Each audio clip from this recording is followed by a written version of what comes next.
Hello and welcome to episode 294 of Fergo and the Freak. I'm that bloke from Rugby League Project, Andrew Ferguson. You can find me on Twitter at AndrewRLP. And join me as always is the glorious League Freak. You can also find on Twitter at League Freak. How you going there, mate? I'm really good, Andrew. How are you doing? I'm calm, relaxed, very happy. Had a good weekend. It was like we had a deep and meaningful conversation for the last hour and a half, eh? Yeah, we had a good old chin wag. Yeah. Got some things off our chests. Yeah. It was like one of those men shed things. Well, I assume it was like one of those. I've never been to one. Yeah, I don't even know where there are them. You only ever hear about them when they either get washed away in a flood or burned down in a bushfire, hey? Yeah, I assume it's where blokes get together and cry. Oh, jeez. I guess that's what goes on. I don't know. Nothing I wrong know with they've blokes got. crying. I know they've got tools that are in them because they lose tools. Well, I mean, they should have. Yeah. Maybe they cry over lost tools. What would be the ultimate men's shed for you? A library full of old Big League and Rugby League Week magazines. Okay, your men's shed sounds like shit. I'm sorry. My men's shed is the greatest men's shed ever. I'm just thinking what would be... I can't say what my ultimate men's shed would be. No. But men's shed, I'm sure they're very good and they help people. It's good that they help people. It's good. They do, absolutely. Yeah. Yeah, we should move on before we, make bad. Yeah, my men's shed would have a cupboard with fireworks in it. Like, it'd be really dangerous. Be right next to the cupboard full of naked flames. Yeah, it'd be right next to Oops. the open fire. Man, shed's gone off again. Yeah. Anyway, how did we get there? So Andrew, we've talked a lot about your footy club, right? Yeah. And we've talked a lot about the player development, the recruitment, the coaching, the staff and stuff. The thing I want to ask you about, and I was thinking about this watching the game. I feel like they're giving up in games, and we both rate Mike Maguire as a very good coach, but I've always felt like when a team gives up the way that we're seeing the West Tigers give up in parts of games, it doesn't matter what the coach does at that point. It's probably time for a new coach. But it goes against everything that we've both said about Mike Maguire, and I don't think it's about him. No, I know I've said in podcasts recently too, what we've got at the West Tigers is a cultural problem because it doesn't matter what coach or players you bring in there, you see the same shit every time. You see them giving up. You see them turning up to games that everyone knows they should win, much like this one on the weekend. They're up against an atrocious North Queensland Cowboys team that's basically a second-rate Queensland Cup team. Yeah. Especially when they don't have Tormalolo on the side. And the West Tigers had been doing okay. Like, they'd had a pretty tough run to start the season. Mm-hmm. They played a lot of strong teams. They had a good win against, was it the Knights? The Knights, yep. And so it looked like they were starting to turn a corner. And they held in for a long time against Parramatta. And so it looked like things were slowly starting to build in the right direction. And then against the Cowboys, I don't think it was the fact that they gave up initially. I think they came out thinking, we just need to walk onto the field here and we've got this one. And when the Cowboys realised that the Tigers weren't busting their asses as much as they should do, they lifted an extra 10%. And it was just enough to see them get a try, and they built momentum off the back of it. And as we know in the game right now with the new rules, once you get momentum, it's a fair chance you'll win comfortably. And the thing that got me was it wasn't like the Cowboys were playing ridiculously good football. Like there were some dumb kicks, there were some stupid passes and stuff. It was literally just an effort gap between the two teams. Yeah. And the Tigers on paper, way better team, way better side. And the Cowboys, as you say, not a very good team at all. But just the fact that they were putting in effort, and the Tigers, to say they weren't putting in effort, it doesn't really express how pathetic they were. Like, the Cowboys in that first half whipped them, like, absolutely whipped them. And the West Tigers, it was kind of lucky that the scoreline wasn't worse because the Cowboys were doing some silly things.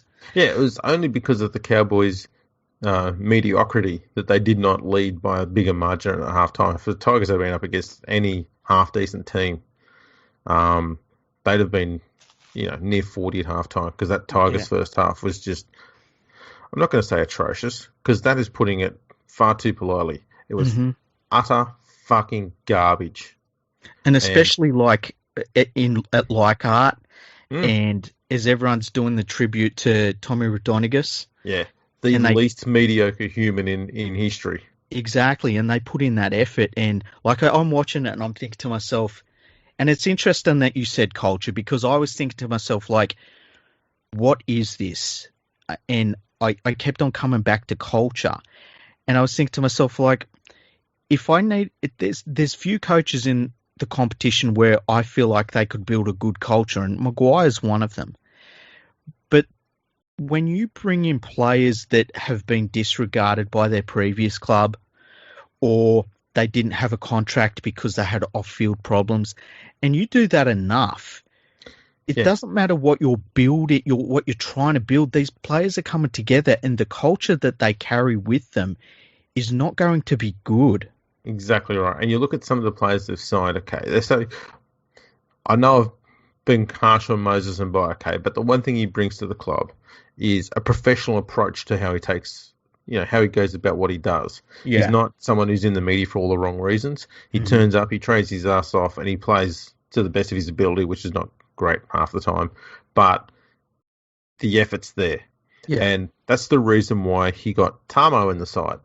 Yeah. Same reason. Bust his backside. He's an utter professional the whole way through. You think, yeah, they're good signings. Adam Dewey's another one, apparently, who's very much in that mould. Dane Laurie's another one, very much in that mould. They were signings to try and help create a strong culture. And you're not buying them because you think all of them are game breakers. Only one of them is.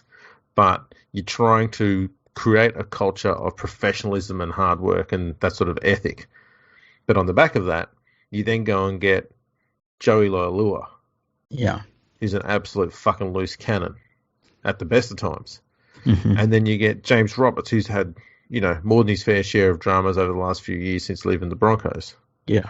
And you think, just when you're on the path to doing the right thing, you veer off savagely to what the Tigers have always done. Which means we keep doing what we always do. That's the problem with the club, is that it keeps making those shit decisions. Everyone seems to think that they can find that diamond in the rough and have an absolute brilliant time. Very rarely does that happen. And the only time it happens is when you get an absolute freak talent and you get them focused on playing football. Mm-hmm. And the only really strong example of that is when Todd Carney was at the Roosters.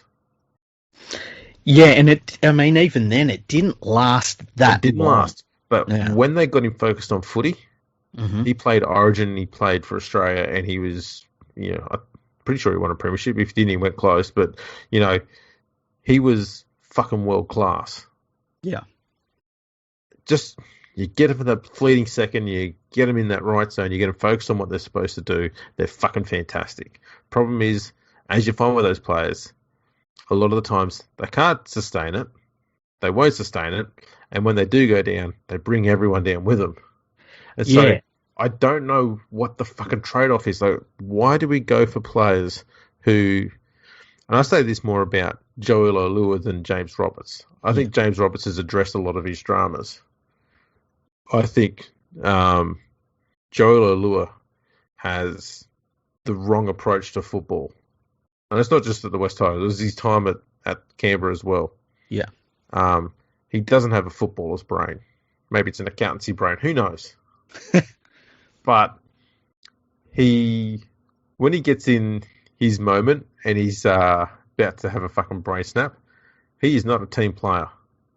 And that's what the club needs to be building, is a squad full of team players and building an actual team. What they've got right now is a bunch of humans. Yeah, and they've come from so many different directions and so many different situations. And like I felt like when they played the Roosters a few weeks ago, there was points in that game where they gave up. And this game against the Cowboys, I felt like they gave up a few times. And it's the first time I really thought, I don't know that Michael Maguire can fix this. And then I started thinking to myself, well, what's he fixing? And the thing is that, and it's not half, but there's a good portion of this team that what he's trying to fix are broken careers. And, that's pretty harsh, but, there's so many players that turn up at the Tigers in November and December. That it's not like a long-term thinking, it's such short-term thinking, and he's got to fix that while he's also trying to fix a football club that's not producing as much talent as it should, and while he's trying to clear the cap and stuff. And I just thought to myself, like, if he, there's only so many times you can get up or you can get into a team. There's only so many times you can go into that locker room and blast a bunch of grown men before they just switch off. And that's a problem I think Adam O'Brien's going to run into at Newcastle too, because he's already done that about 2 or 3 times. Yeah. And eventually they switch off. And it's the first time I've thought with Maguire, and we're like, can he do this? And it's not about his ability as a coach. It's just, is this situation as it stands right for a Michael Maguire who you could put like if you put Michael Maguire at the Broncos, and this is nothing against Kevin Walters, but it would be a real good move for the Broncos. There's a bunch of teams where if you got a Michael Maguire, you're in a good place. And I just wonder if it's not the right situation for him. And I just really worry about when you see that, and I considered a give up from the Tigers. And man, when a team gives up, how many times do they ungive up on a coach? Yeah. Well, this is the thing is, I mean, you mentioned Adam O'Brien. I think Adam O'Brien's issue is that he's got a team that works reasonably well together, but they constantly drift away from the game plan. And I think that's what frustrates him so much, is that the game plan is not complicated. Yeah. But for some reason, the Knights tend to drift away from it. The problem the West Tigers have got is their game IQ is non-existent. You see the amount of really dopey, I mean fucking dopey shit that team does it from time to time. Classic example is the week before against Parramatta, and the side's down by 8 points with, they were down by 8 points with 8 seconds to go. They're 10 metres from their own try line. And then Bai does a chip kick across the field. Yeah. And Blake Ferguson catches and scores another try. Why do you even try that? You're not going to win the game if you score a try from that.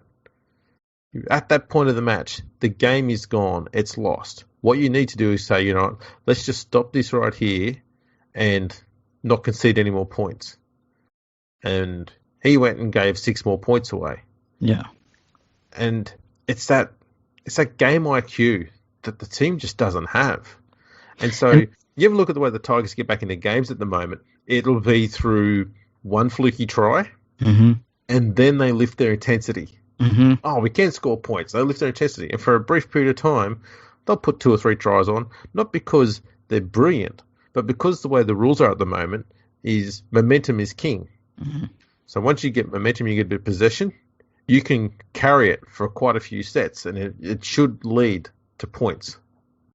A lot of teams are getting back-to-back points, back-to-back tries because of the way the rules are at the moment. It's easy to maintain possession and momentum for longer periods of time now.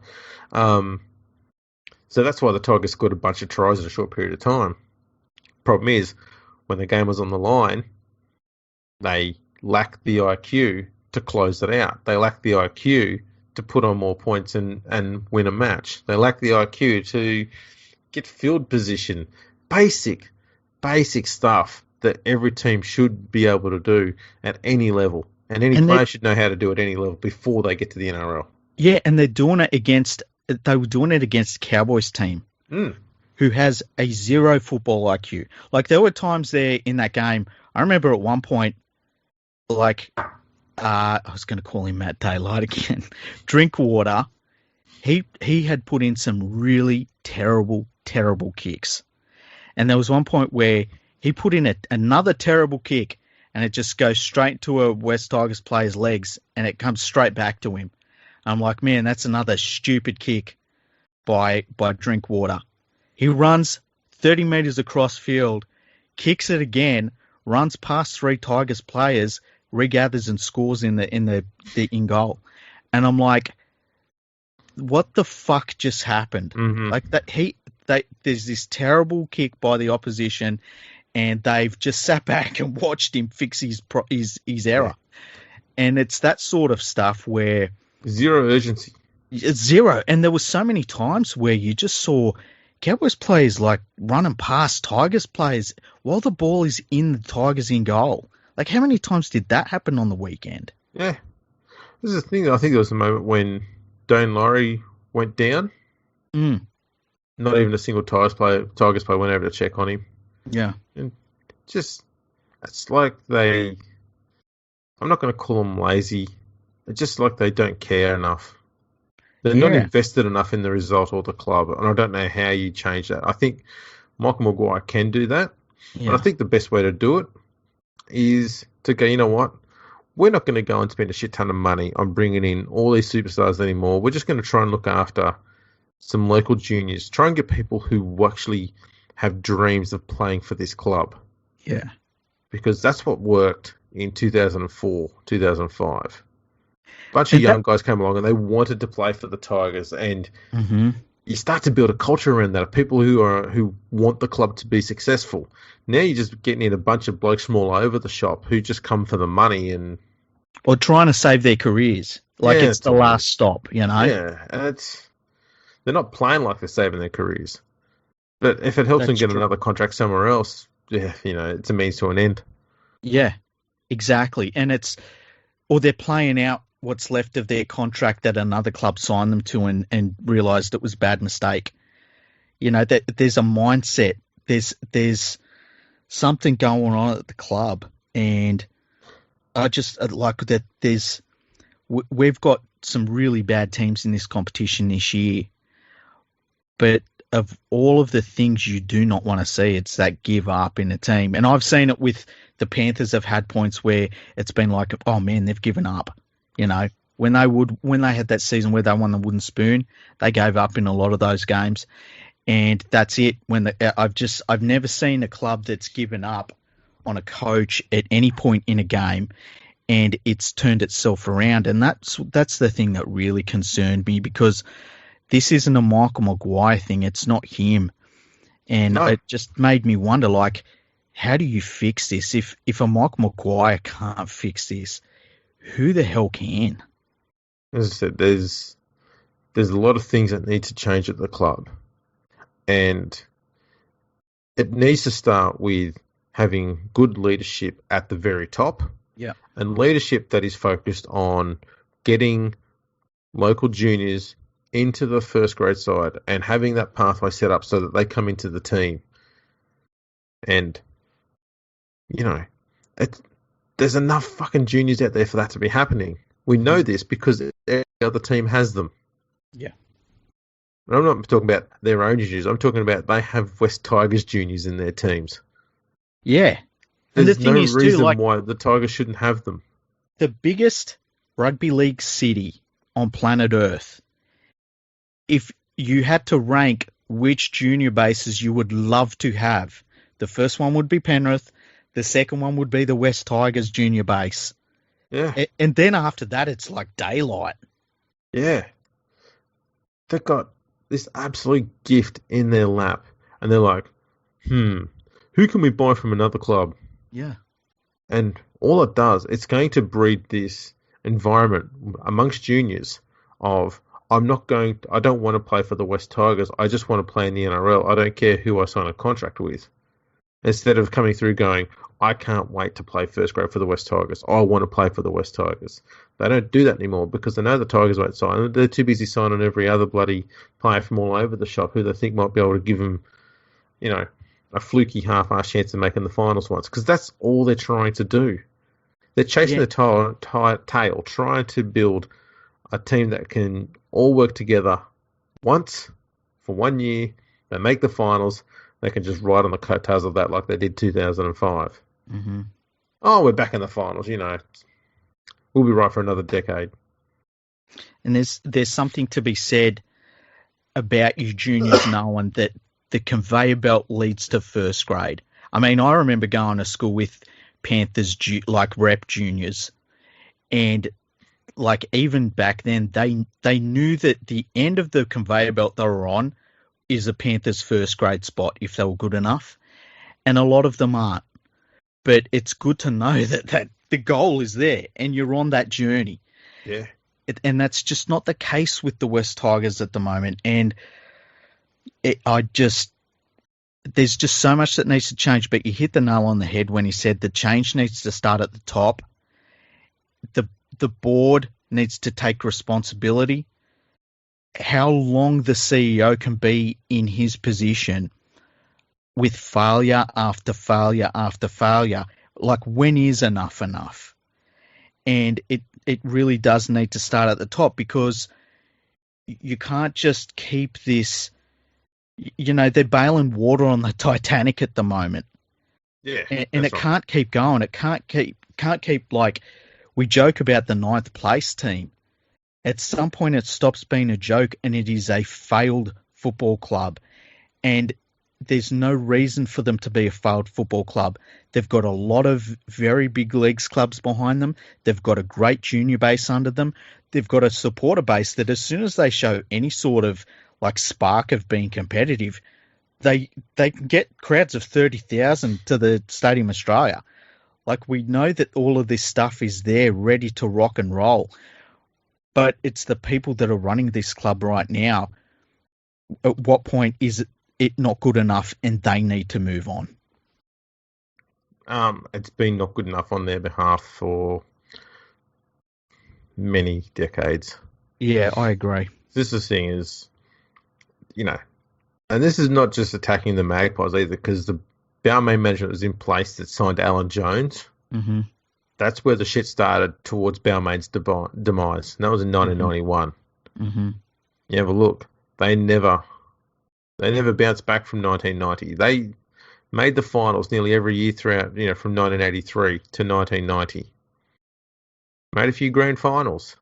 They were one of the strongest teams, around that period. And yet, they fell away, got a wooden spoon just 4 years after making the finals.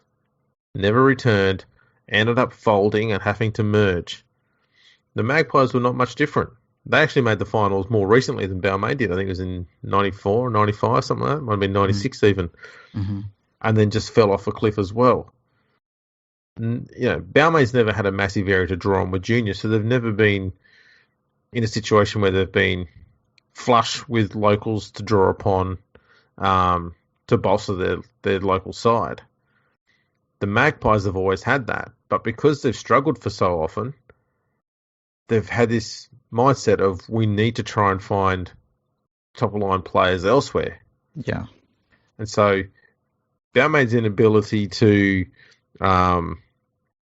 harness talent and locate it based on the fact that they've never had a big area to work with to start with, and West's inability to turn what local juniors they've got into stars and instead focus on trying to get stars that are already established elsewhere has meant that you've got this union of stupidity that have got this magnificent, huge area landed in their laps, and neither side of the merger has any fucking idea what to do with it. Mm-hmm. And so it's just left. And other clubs develop it. They take them away. There's Tigers fans, they rue the fact that we, at one stage, had both James Tedesco and Ryan Pappenhausen at the club. And we let Pappenhausen go because Melbourne approached him, and we had Tedesco at the club. And the club went, yeah, you know what? we've got Tedesco. He's obviously going to be the top line fullback. So we'll let Pappenhausen go. We can afford that. And Tedesco goes, I don't want to play for you guys anymore. I want to go to the Roosters. So he goes and we go, oh, we've lost both our fullbacks. Mm-hmm. And so they just sit there and mope. Well, we don't have any fullbacks anymore. Yeah, you could afford to keep one of them. Yeah, and then and I know I keep bringing it up and people are probably sick of it, then a Latrell Mitchell is a possibility. But they don't want to pay that much money for a player like him. So they let Souths do it. And the thing of making do that is ingrained in the culture of both of the clubs that merged. And I think of, remember when they brought in the great Ellery Handling many years after his best days were done. And then, we could probably name a team full of players along those lines of let's just make do with this guy. Let's make do with this signing, and it's something that they're still doing to this day. And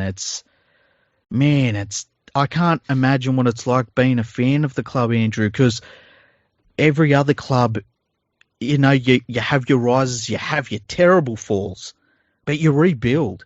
The West Tigers don't rebuild. No, every team has had highs and lows, and they've returned to finals football. The Tigers don't know how to do that. They fluke finals appearances. Well, that's how it feels anyway. Yeah. We had 2010, 2011 where we made the finals 2 years in a row. Had a very strong side on paper. And, the world's best player at the time then, Benji Marshall, he's the best football of his career. Yep. 2005, that wasn't a strong team on paper, but what it was a team that was designed to exploit the rules the way they were at the time. Because you saw when the rules changed at the end of that year, and that club was barely changed for 2006. Mm-hmm. They had just a few injuries that year, and that side was not competitive at all for that season. Not even close. And it took them till 2010 to get back into the finals. It's somewhat suggested there was a bit of a fluke involved for that 2005 season. I'm not saying that, I don't care about the fact that they won the premiership. I love the fact they won the premiership, but you can't dine out on that for 15 fucking years. No. The time to dine out on that was for 2 or 3 years after that, and then you move on. And I would also add to that, they have at that point they've got two of the better players in the world. One of them who is the best player in the world, in Benji Marshall, unquestionable, and who is one of maybe 5 players I've ever seen who could literally win a game on his own. Didn't matter what the circumstances were. And I think it's fair to say they mishandled both players so terribly that they basically got to a point where they destroyed the relationship that these two players who absolutely publicly loved the club and would do anything to play for the club, both of them ended up leaving and really broke those relationships down. And it's so, when you do actually produce some incredible talent, you fuck that up as well. Yeah. It's so frustrating. I can't imagine what it's like to watch it because I'm watching on the weekend and all I can think of is poor Andrew, After a while, it becomes so frequent that you go from watching a Tigers game, and you go from being hopeful, thinking, if they put in a good performance, they might win. That dissipates to the point where you start getting angry every time they lose. Yeah. And then comes a decade where you just make jokes all the time, just going, we'll fucking lose, Yeah. You just accept the fact that they're crap. Yeah. And then now we're into the period right now where we've joked about it long enough. They should have done something positive by now. They should have just fluked one finals appearance by now, just by the sheer statistics alone suggest they should have fluked a finals appearance by now. And so now you go back to being really, really irate. Yeah. And it reared its head at Leichhardt Oval when Mm-hmm. the fans booed the Tigers. Yes. And I saw Michael Maguire was asked about, did the players hear the booing? Maguire went, yeah. And he said, how'd they feel about that? And he goes, it hurts. Mm-hmm. He didn't say he hated it. He didn't do what Tim Sheens did and called them so-called fans. Mm-hmm. He went, yeah, it hurts. They heard it. And then sure enough, we saw in the second half, they came out, they put on 30 points in, short fucking time. And you go, maybe it worked. Who knows? It's today Andrew Webster came on Twitter and he said, I know the Tigers were poor, but real fans don't boo their side as they leave the field. I went, who the fuck are you? I said, yes, real fans should accept a decade, nay, almost an entire existence of their club being also rans. Mediocrity should be applauded and welcomed, especially when dished up in spades on a day said club is commemorating someone who was never close to mediocre. These upset fans are upset because these performances hurt. It hurts because they've passionately sat through many years of this shit. Because they care. Real fans care. If we cheer and clap their failures, they'll continue to deliver them, thinking that shithouse equals acceptable. This idiot then went and replied back with some fucking backflip. Trying to say that I'm trying to remember what it was now. It was something along the lines of, I wasn't trying to say that I'm a better fan than anybody else. I'm going, you called people bad fans. You said they weren't real fans. So, yeah, that's you saying you're better than them. Yeah. Don't sit there and fucking say that you're... Don't sit there and call them not real fans for caring about the team and wanting their team to be successful. A real fan wants their team to be successful. A shit fan just goes, yeah, whatever, it was just something we do and we go off and we don't worry about it, we move on and blah, blah, blah, whatever. Yeah. A real fan cares. A loss hurts someone who cares. Mm-hmm. That's why they boo. And you know what? If there was ever a team that deserved to be booed off the field, it was that West Tigers team that first half. Atrocious. It was disgusting the way that the effort, the lack of effort they showed. And they made the Cowboys look like world beaters. And, on what should have been a very special occasion for the club, and they were putting that up. And, I agree with you 100%. Yeah. It's the response because you care. If them stands were empty, and they have every right to be after so many years of failure, it would that shows that the fans have just been broken, and that give credit to the people that are turning up. They're not broken yet, but it'd be damned if they'll sit there and watch these fucking players run out and put in such a disgusting performance while they've got Tommy Raudonikis' jersey sitting on the sideline that they've retired for the game.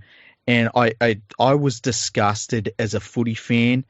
And when I heard them booing that team off the field, I was like, they deserve it completely. And all this stuff about you're not a real fan if you boo your team, that's bullshit. I remember when the Panthers were terrible, and they were really terrible for a couple of seasons in the early 2000s. And I remember I would switch off games and think to myself, why should I watch these fucking players put them sort of performances in? Like, what am I doing to myself? And the next week I'd, watch them again. Yep. And I'd watch them again. But there was something at the end of that, and I knew that. When you're a West Tigers fan and you're like, man, what the fuck is at the end of this? And of all of those failures from 2010 onwards, and it's like, this is like the end result. They're going to fucking lose to the Cowboys at home. Yeah. Yeah. There is no end to it. It just continues. It just goes on and on and on. And what should we do? Should we, if we're not allowed to boo, what should we do? Should we say, all right, we're not going to buy any more memberships and then have the club fold because they can't afford to survive anymore? We don't want that. We want the club to exist. We want it to survive. We want it to be successful. So, we will boo them. We'll chastise them in public. We'll do what we have to make them realise that we're not fucking happy.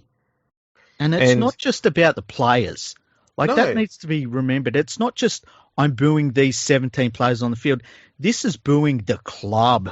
that's the club. That's the thing. As I've said before, you ever look at the Tigers and the amount of players they've churned, the amount of coaches they've churned. It doesn't matter who the players are, who the coaches are.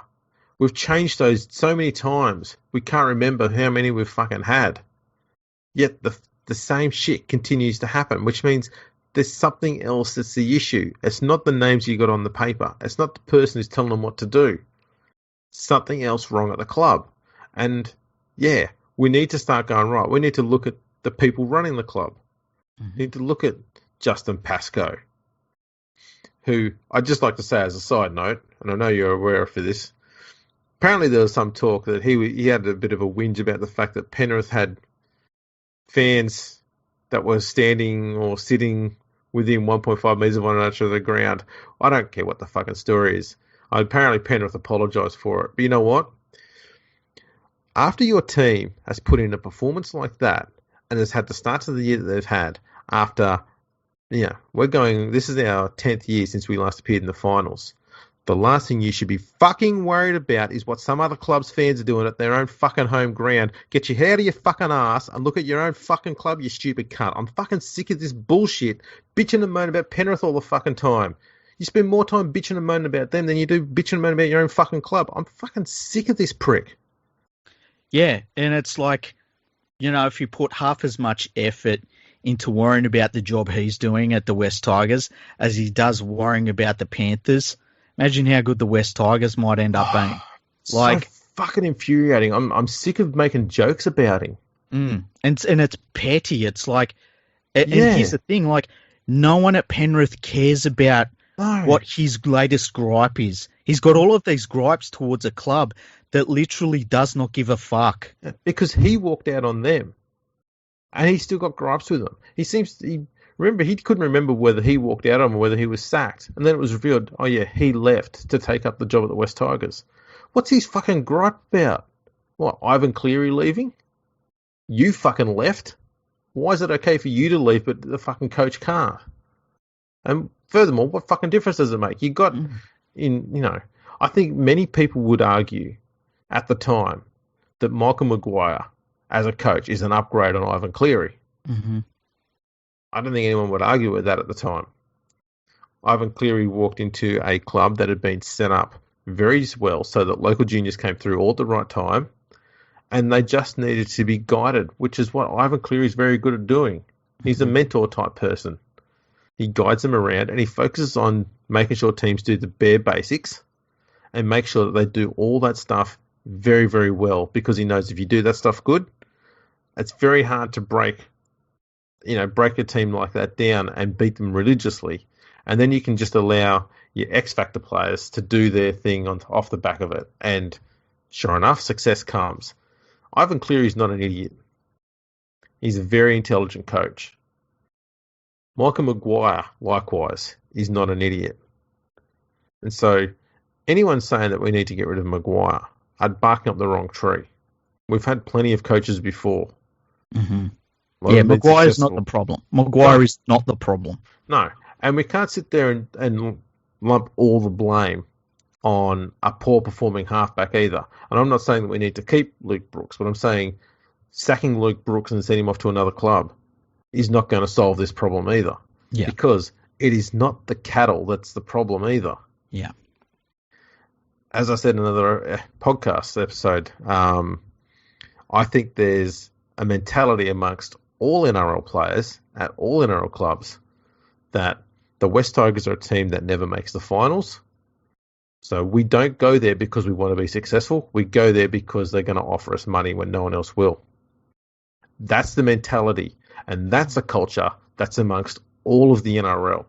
Yeah. And that's why there needs to be more focus on getting juniors who want to play for the West Tigers into that team to change that mindset amongst all of the NRL so that people go, oh, the Tigers are a good side again. I want to go there now. And they want to go because they want to be successful.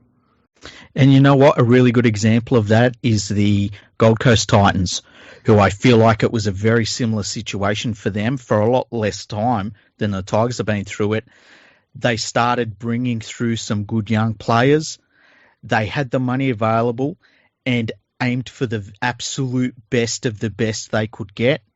They had a coach that, it was untested in the NRL, but he had done enough last year that people were like, okay, it's worth a chance. And now look at the Gold Coast Titans. I mean, they can once again be one of those clubs where you can look at them and say, you know what, I go to the Gold Coast Titans. Not only am I going to play in the finals most likely, but if a few things work the club's way, could be playing in a grand final. And that sort of building just isn't happening at the West Tigers. No, I mean, you look at how atrocious the Titans had been for the last few years. Mm-hmm. Look at how atrocious the Knights were back in 2016, 17, 18. Yeah. Knights made the finals last year. Yeah. Titans are probably going to make the finals this year. Yeah, and like you look at the Knights as well. If they rebuilt that crap. And it was like they were relying on a lot of local players that weren't very good local players because they couldn't really afford anyone else. They couldn't sign anyone at the time, and they just stuck with it. They brought their juniors through. They made a couple of solid signings.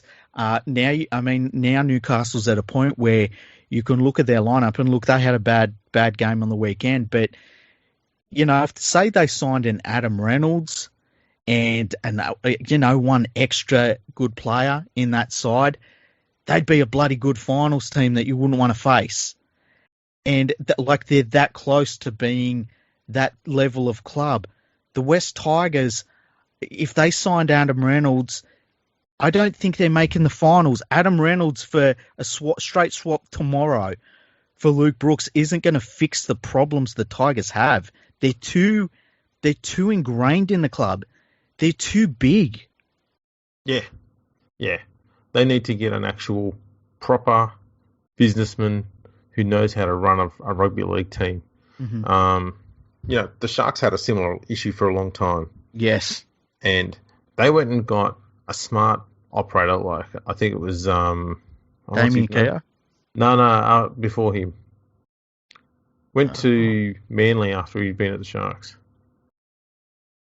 Forgot his name. He came from the Wanderers, I think. The soccer team. Yeah, I can't remember. Lyle Gorman. There's Lyle Gorman. Yeah. And he knew how to turn football clubs around and turn around cultures and stuff like that. Mm-hmm. I'm not saying he's the solution. I'm saying that's what you've got to do. You've got to find someone like that who knows how to change things. And if it means you've got to make a big drastic change to fix things and set things right, and they just come in 3, 4, 5 years, just go, right, this is my job. I'm going to make this happen. They come in, they, bull in a china shop and make as much fucking mess as possible, but they get shit done and they fix things. They can leave and anyone can walk into that job afterwards and run it and it's a piece of piss. And that's the start. That's the start point. That's not the finishing touch. That's not the, and then we get a different guy to lead the club in. No, that's where you have to start from, because without that person in place, none of it happens. It's like when Phil Gould went to Penrith. They needed somebody to come in and change anything that needed to be changed, which was absolutely everything. Yep. It was... I don't know who the Tigers get for that job. Obviously, I'm not someone who knows, all the right people in that sector. I do know that you're probably not going to find them by advertising for the job on Seek. No. Which is something the Tigers, I think, had done before. They're an absolute mess. The places I look at the Melbourne Storm and see who's available in terms of your front office and your managers and things like that. At some point I do consider bringing Phil Gould in and saying, look, we saw what you did at Penrith. Can you do at least some of that here? Like, Well, and it should be easy because I mean, Penrith had to set up networks going into new areas like the whole going out to Bathurst and Lismore and places like that. And, setting up things out there as well. yeah, Western Suburbs have had this area since 1908.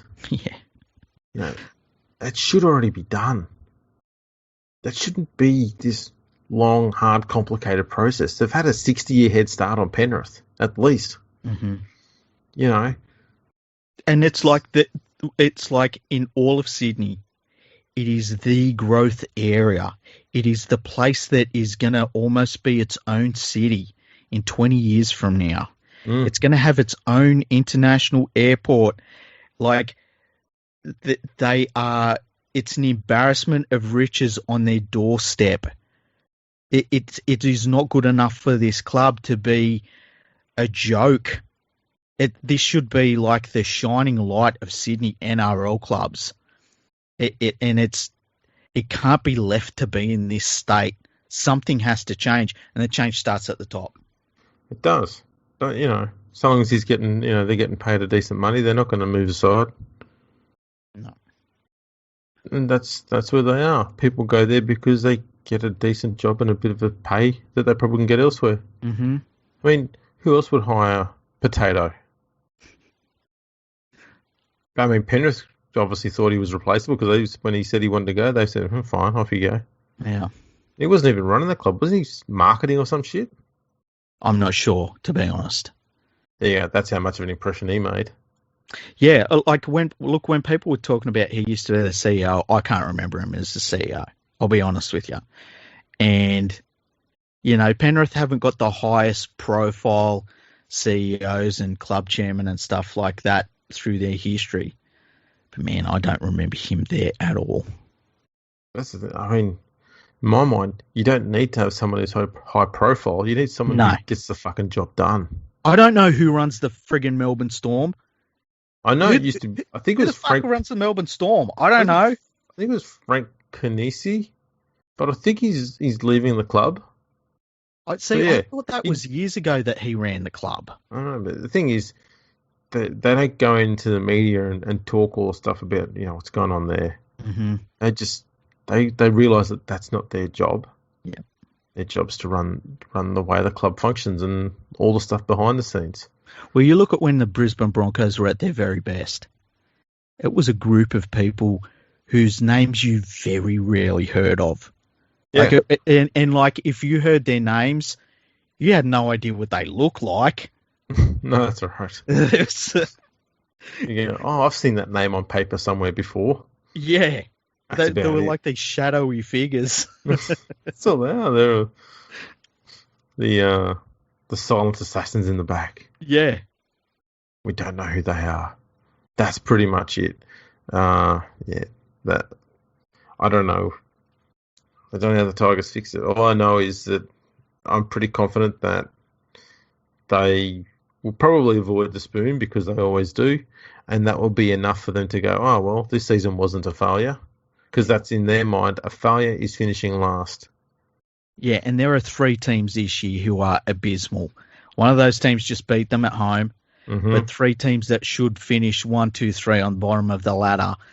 And as you say, it's a numbers game. The fact that the Tigers, just through sheer statistical weight of numbers, haven't made the finals this time. See, I think another problem, just thinking about it now too, is the fact that the Tigers have never had a problem getting sponsorship. And they've been all right in that area. Money and support has been something that's always trickled in pretty solidly for the club. And I wonder how much of that will be impacted if the club did come last. And furthermore, I wonder if that's something that's crossed Michael Maguire's mind.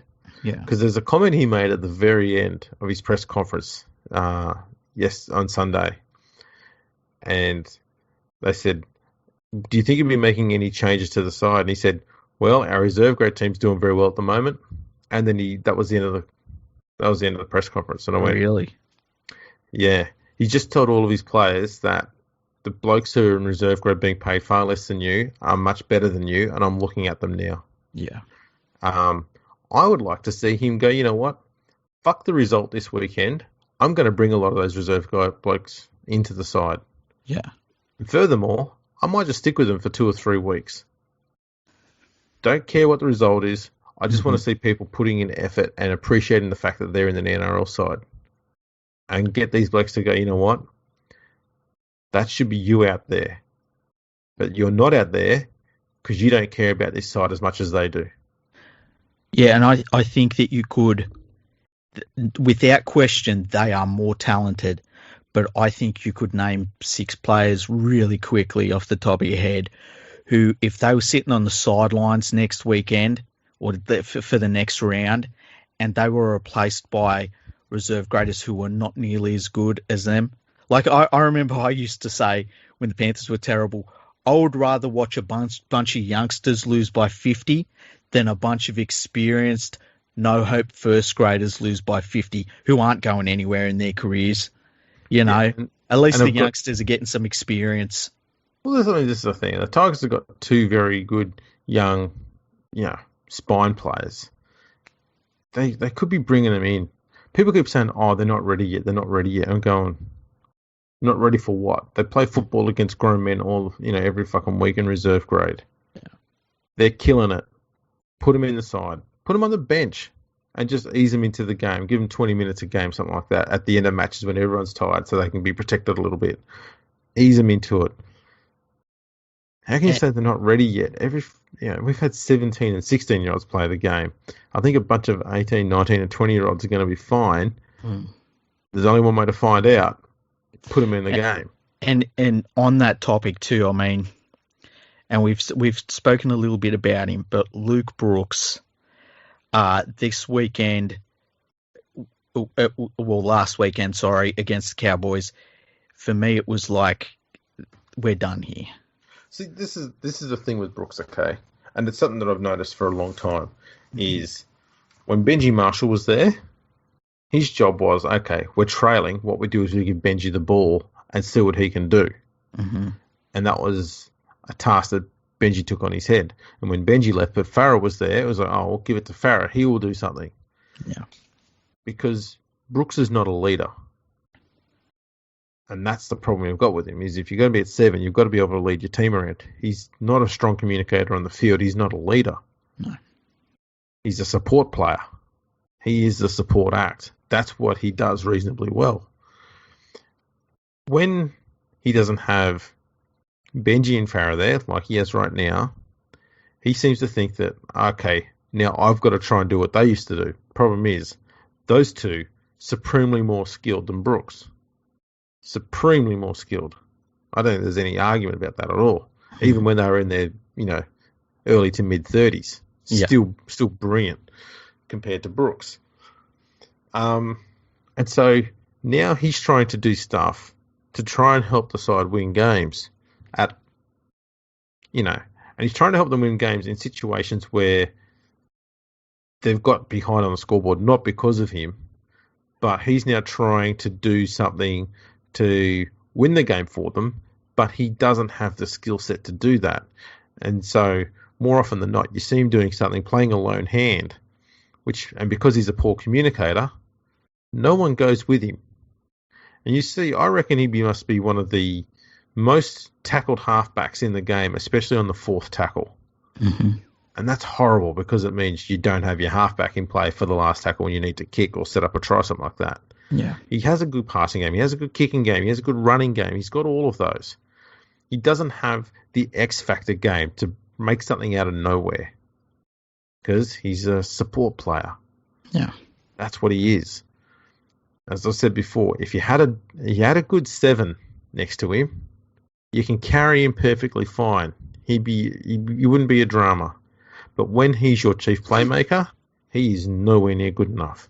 Yeah. And if they're going to get rid of him, they need to get a genuine, experienced, quality 7 at the side who can lead the club and tell everyone what's going on. Because that's the problem, that they don't have a voice at halfback. And, you find me a club that doesn't have a voice at halfback, and what you'll find is a team that is shit. Yeah. Classic example. You look at the Titans when they had Ash Taylor at halfback. Mm-hmm. he has a decent skill set. He just didn't have a command of that team. So they were always crap. And that's the problem you get. It's what the Cowboys have got at the moment. They don't have a commanding halfback who can lead the team around the field. Yeah. You need that. You need to have that. It's a fucking non-negotiable. It's got to be in place. It's why Mitch Moses is doing so well at halfback at Parramatta. He is a communicator. He's not afraid to tell people to, lift their fucking game or where they've got to be or run plays and stuff like that. It's the reason why Parramatta wins games because of him. He's a leader. He's at 7. That's what you're supposed to do there. See, and for me, that's why if I'm the West Tigers, I can't go forward with Brooks because I've wanted that from him for so long. Yeah. And he is the player he is. And I think that, if you have a halfback that doesn't do all of those things that are the basis, I mean, we've seen some far worse halfbacks than Luke Brooks in terms of their skills, their abilities and stuff, who have performed better simply because they've got a halfback's head on their shoulders in terms of they will tell their team where they want them. They'll direct players around the field. They've got that spark about them where they're like, I'm a ballsy enough player and halfback to go and do something in a situation like this. And Brooks just doesn't have that in him. And that's fine. That's all right. But if I'm the West Tigers, I can't go forward with that. I need more from my halfback. And yeah, on the weekend, I just watched how passive he was in that performance. And I just, if I was at the club and I was in charge of making the decisions, I just couldn't do it anymore. I've got to look to move on and actively move on and say to him, look, Luke, we're going to go in a different direction next year. If you can find somewhere else, we'll support you to go there. But we've made that decision for us and for our future. Yeah, I think he's had more than his fair share of opportunities. Yeah. And look, I wouldn't be surprised if he went somewhere and in the right situation, he's great. But the West Tigers situation is not the right situation for either party at this point, I don't think. No, as I've said before, if you put him next to a team that's got a very good halfback, you'll find that you'll get plenty of good quality footy out of him. Mm-hmm. We've seen it at the Tigers when he played at his best, he had a good half beside him, mostly Benji. So we know he can do it. It's just that the club doesn't have a good halfback very often. And Benji's more of a 5'8" anyway than a halfback. He's just, because he's so skillful and he's been able to modify his game a bit, he's been able to be a halfback better than Brooks is. Yeah. Which is an indictment on Brooks more than anything else. Yeah. I'm in a situation where I don't mind if the club keeps Brooks if they sign a top-line halfback. I'm also in a situation where if they say, we don't want Luke Brooks anymore, I'll be like, no skin off my nose, I don't care anymore. Yeah. There's very few players at that club who I'd expect the club to hang on to. Very few. Yes. Yeah, I think at this point, the only one I would say I would be it's really, man, it's like Dane Laurig. That's about the only one I would really be pissed off if they let go of him, and they're not about to. He's been fantastic for them, even in losing efforts. But everyone else, I think, is, if they're not expendable, they're replaceable by somebody else who is, just a better than average first grader, to be honest. Like, it's so disappointing. It's rotten when your team's in this situation, and it's like, how many times can you look at a club and say, well, I need a rebuild? It's like, fuck, this rebuild's been going on for a decade. The Tigers have never committed to a full rebuild, though. Yeah. They've always done part of one. Yeah. And it's because they've never seen themselves as being a failure, because they've never won a wooden spoon. That's what their marker is. Okay, we know we've done bad when we've come dead last, but because we haven't done that, we know we're better than some teams, therefore we're okay. Their marker isn't getting into the top 8. Their marker is not finishing last. Yeah. That's a cultural thing that they've got there. And that comes from the fact that even pre-merger, both Balmain and West were just, they were never a team that challenged the top 8 sides. Mm-hmm. And, it's a mentality brought into the merger. We've got 30-year-olds now who've only seen, either they've only existed during Balmain or West making the finals 3 times. Yeah, it's crazy. This is a club that's, been around longer than the Illawarra Steelers were. Yeah. Which is insane to think about. They've been around just 2 years, 2 years longer than the Melbourne Storm. Yeah. Oh man, it's and Melbourne's in a completely different city with no local juniors whatsoever. They have to get their juniors from 2 states north. Mm-hmm. The Tigers have a massive junior nursery in their fucking lap. I can't understand how they are so fucking dire in every aspect of what they do other than getting sponsors. That's the only thing they do decent. And I mean, is that what they think is their marker of success? Is, we've got sponsorship money, the balance sheet's good. If that's what your marker is for success, you're not aiming high enough. Yeah, that's not the... That's a team that shouldn't be in the NRL. If their marker is, well, we're getting by, that's not an NRL club. I mean, it's improvement on what Balmain and West were doing prior to the merger. Yeah. Is getting by. Yep. But that ideal, and that mentality is something that comes from someone who's done a lot of either PR or marketing and stuff like that, where it's all about just how much money you're making. Because I heard the Tigers in the past, him and Potato and that lady that had us running the club before, Marina Go. Yes. They often talked about how well they were doing financially, mm-hmm. as if that was the only thing that mattered to the club. Yeah. I think that's something that needs to change. And I don't know. I hope they hang on to Michael Maguire. I don't see him as the problem yet. No. And I hope he does what needs to happen. Is he goes, you know what? We need to just bite the shit for a year. Let's make it this year, and just put the broom through the fucking place. Yeah, because you would rather come last and go through your entire New South Wales Cup team, your elite juniors, get flogged every week, but know what you've got and know where your future is, than just the treading water bullshit for another year. You know what? No one who supported the Magpies in 98, 99 booed that team. Even though they were getting flogged by 40, 50, 60 points every week. Mm-hmm. They didn't boo them because they knew those players went out there and they gave everything they could. They just weren't talented enough at that level. But they knew those guys were busting their fucking asses for that side. Mm-hmm. And I would take that team over anything the West Tigers have dished up in recent years, where they just turn up for the money and they just toddle along and do whatever it takes to get paid. I want to see a team of people wearing the jumper who are passionate about wearing it, and they want to see this team being fucking successful. Not themselves, the team. Working together. I haven't seen teamwork within the West Tigers club for fucking years. And it's so frustrating watching them. Simple things like communicating in defence, communicating in attack, running basic plays. Remember when the Tigers used to have scrum plays? Yeah. They don't have any plays anymore.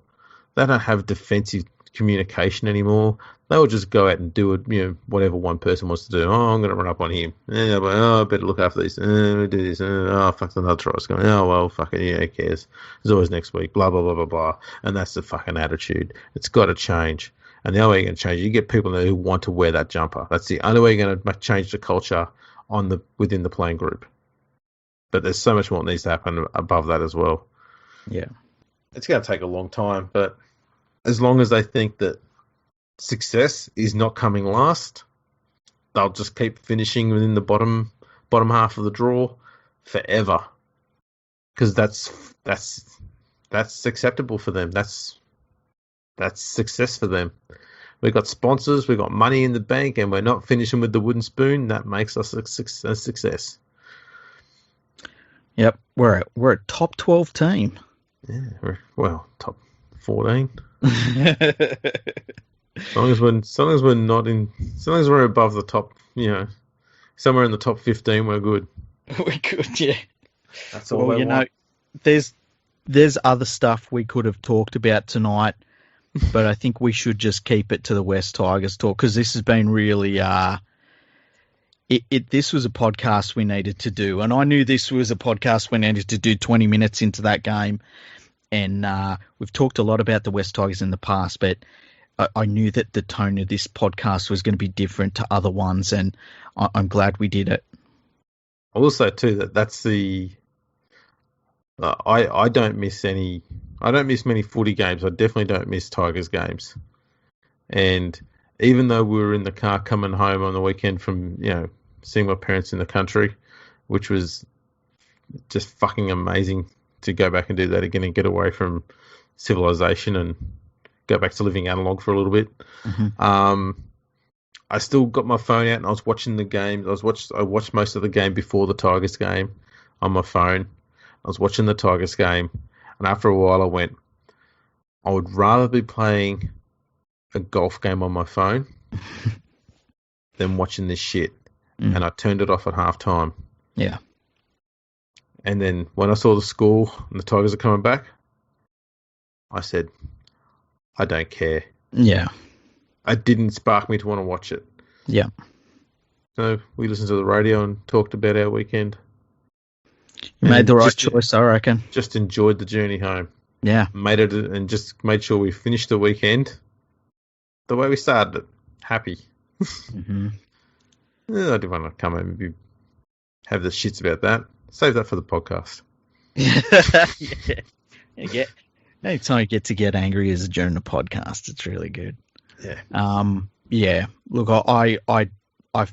I'm sorry that you have to go through that as a fan. I can't imagine what it's like, and I did. I watched the game, and I just felt really bad for West Tigers fans. And I talked about it with Nadine. She invited me to the Panthers game last Friday night. It was an amazing experience. We had a really fun time watching the game, and I mentioned it to her. I said, man, that West Tigers game, I just felt sorry for Andrew and for West Tigers fans, because, a footy fan can only put up with that sort of stuff for so long before it's just too much. And it's been too much now for too long for West Tigers fans. And I don't want to see any supporter base, that you can not like teams and not like players and stuff, but man, footy supporters, they've got more in common with you than they do other people. And that's what we need to remember sometimes. And so, West Tigers fans going through that with their team, I've been through a couple of terrible seasons with my club. I know it sucks. I can't imagine what it's like to have 10 terrible seasons in a row.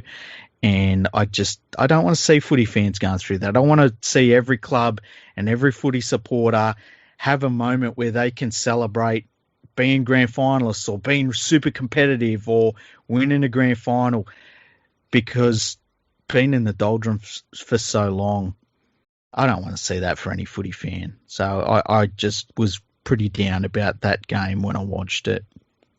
Yeah, I think for me, the one thing that pisses off a lot of fans is the fact that, and it showed for a lot of fans in their minds anyway. I'm not saying it's true or not, but it showed to a lot of fans just how little these players cared when they had an opportunity to go out there and play in the memory of one of the most passionate Magpies players ever, Tommy Raudonikis, and that's what they dished up. They should have ripped the fuck in. Yeah, they should have been running off the back fence trying to bloody smash the living shit out of people. Yeah. Yeah. Tommy Raudonikis was half the size of every single player out there except Luke Brooks. Yeah. And he had far more fire and far more balls every single week than the shit they dished up. And if they can't get up for someone like Tommy Raudonikis in his memory, then they can't get up for anything. They're not interested. Simple as that. Yeah. And I seriously hope Maguire does wield the axe, not just for 1 week as a token gesture. No. I think the only way you get your point in is you make it for a few weeks and you eat a few losses.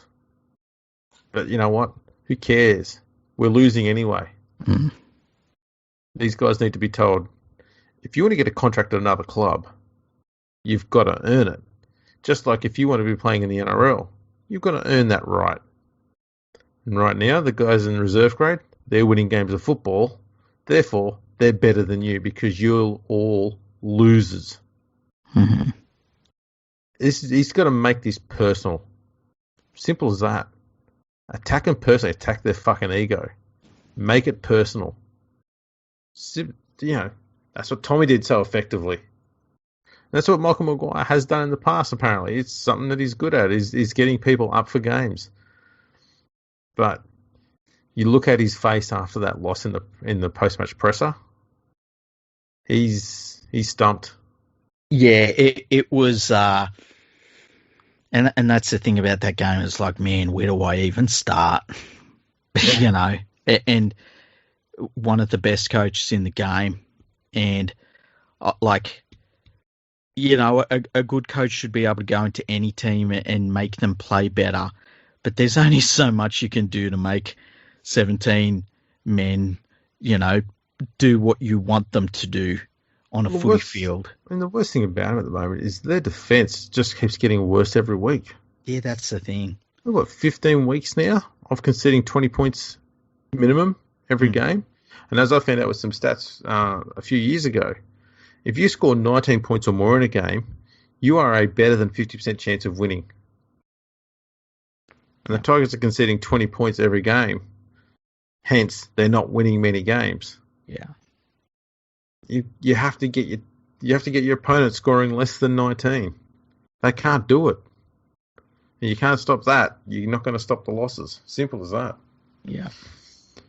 Anyway, put short. If you did want to hear the whole thing, West Tigers are fucked and they're shit house. Spoiler alert. Spoiler alert. I just thought I'd park that at the end. For the rest of the week's podcasts, a couple of the things I'd like to talk about is what we think will be the effect of a possible return for the under-20s competition. Mm-hmm. And we'll see what else comes up during the next few days. A few new things. We won't get into them now. Yeah, we'll do that. They kind of need their own podcast, so yeah. We'll do that, yeah. I will just say, too, there's an experts footy tipping competition. Have you seen it? I don't know what you're talking about, Andrew. Last week. Because I've not seen the results this week, so I can only go off last week. I haven't seen the results this week either. I'm guessing they're up, so I'm going to have a look at them. But there was this bloke at the top of this list out of all the experts. The most expert of experts. Do you remember who it was? All I remember is that he was extremely good looking. And that was the main thing I got out of it. Hung like a horse? Allegedly. Don't believe the rumours. You made the horses blush. So if you go to whotippedwhat.com, right, it's basically all of the experts, Telegraph, Triple M, but some websites, Fox Sports and stuff like that. Last round, I was leading the competition ahead of Greg Alexander, and he tipped one different than me last weekend. He tipped the Manly Seagulls to beat the New Zealand Warriors. So now we're equal. Oh no, he's ahead by one. So he's ahead by one now. And the one I buggered up was the West Tigers one. I didn't see the West Tigers come from, losing to the Cowboys. That was ridiculous. And the game on the weekend between the Dragons and the Eels was absolutely unbelievable. How, So I wasn't I even say, upset to lose that one. I, I did a match report on this one, and I pointed out that in a fortnight where all we've been talking about is how much points are being scored and how big the margins are, this game was decided purely on the magnificent defence of the Dragons. Mm-hmm. Ravalawa and Lomax they were a fucking wall. They really were. And, like, it was weird because going into the game, like, just before it kicked off, you're like, okay, Eels are going to be up for a big performance here. And it was like the Dragons just were like, no. They dacked them. Yeah, and did it for 80 full minutes, didn't let up one bit. And like when you contrast the way they played against the way they were playing last year under Paul McGregor, like Anthony Griffin, you can't say he's a bad coach anymore. He's got a worse team than Paul McGregor had last year, and he is doing so much more with it. It is unbelievable, and he's got to be the early favourite for Coach of the Year. He's probably getting a fair bit of help there, especially on the defence side from his trusty assistant. Well, I was thinking, right, we've got the architect for Trent Barrett. Yeah. What would you call Matthew Elliott? And the only thing I could come up with was like the Demolition Man.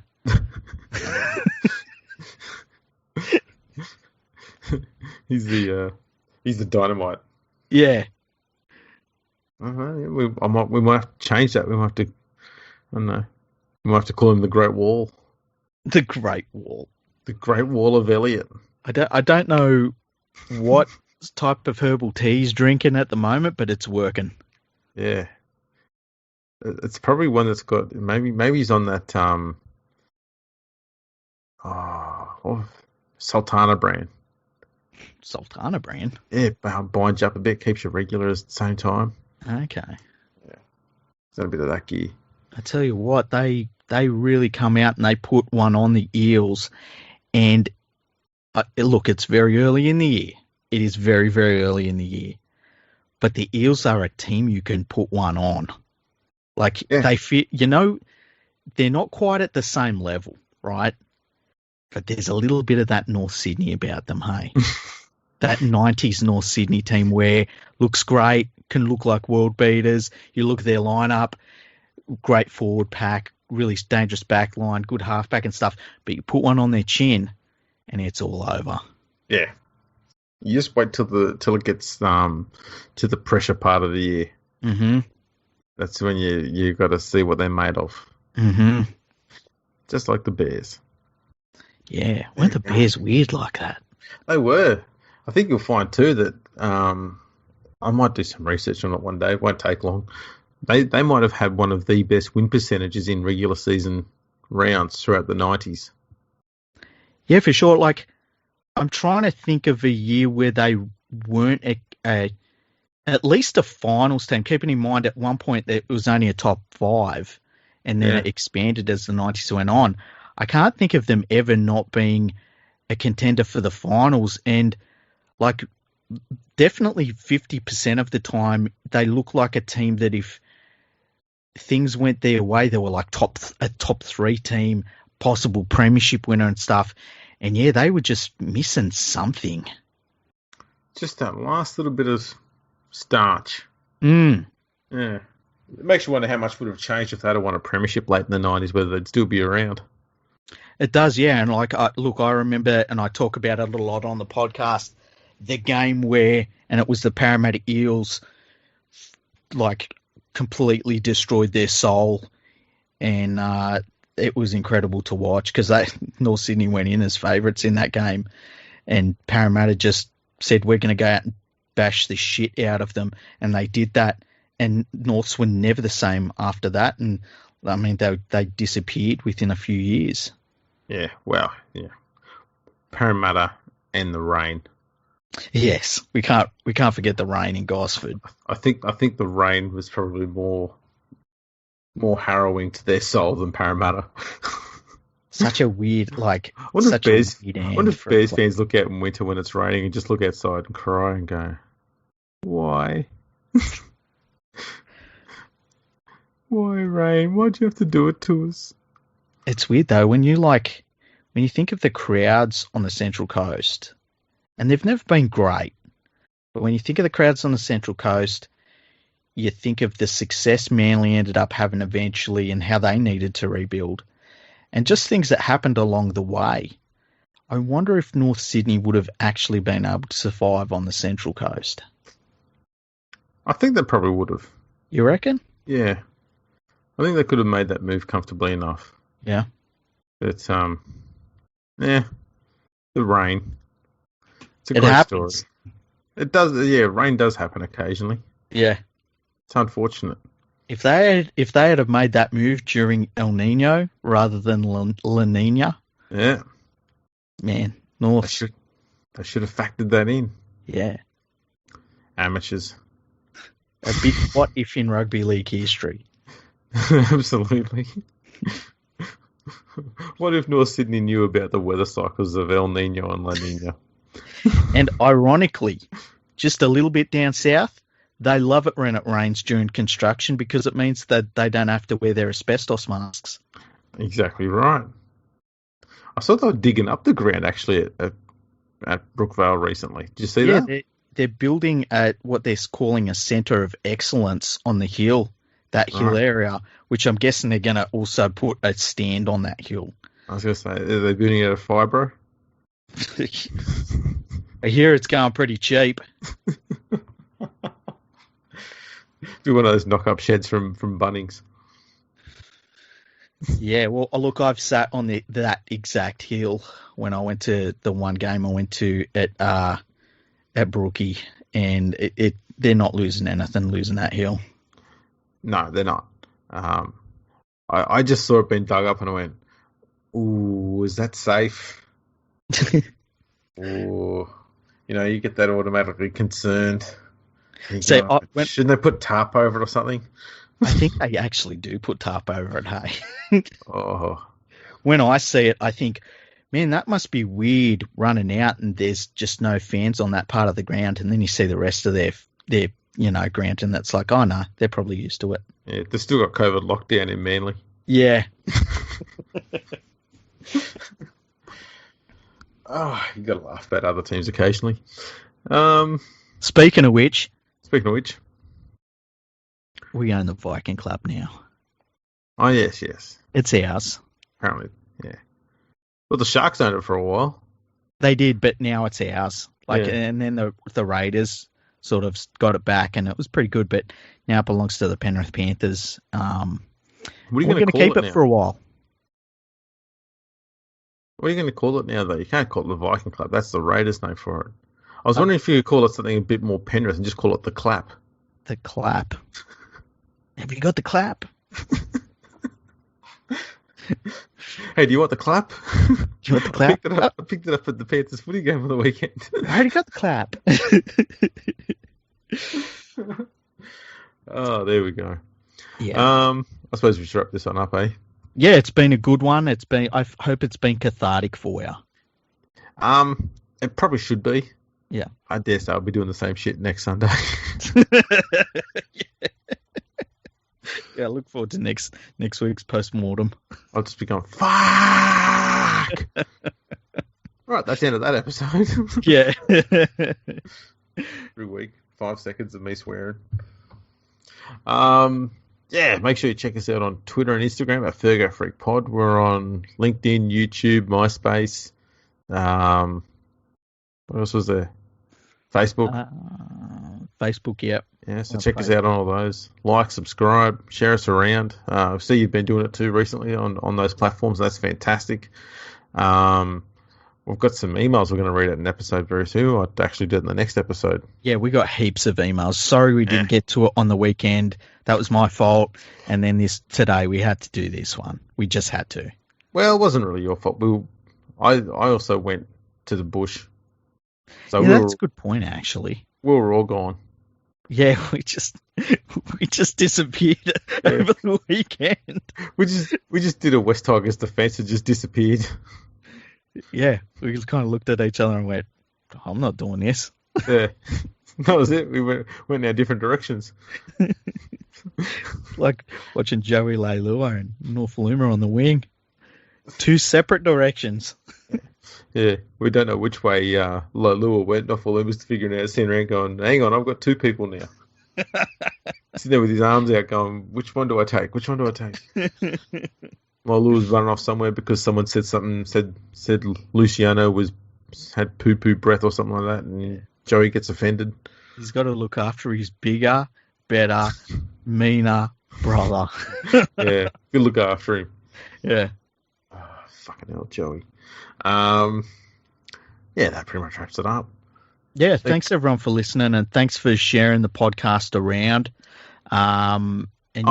Make sure you leave a comment Mm-hmm. on your podcast listening app and give us a 5-star rating on there, and we'll read out your review on the podcast as well. Yeah, there's been a few trickling in. We want to see a heap more though. Heaps more. Yeah, give us your favourite recipe of the most obscure thing you've eaten that no one else would eat.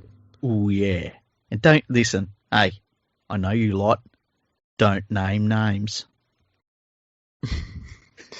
That's exactly right. And no. The only thing we will ask for is don't give us any shitty Papa John's pizza fucking recipes. We don't want that shit. Ooh, I don't know. That'd be interesting. Nah, we want food you can eat. We don't want that.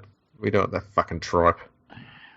Microwave vomit on pizza with fucking carrot and corn. Tuna and corn and stuff. Oh, it's horrid. Anyway, that's a good note to end on. Thanks for, I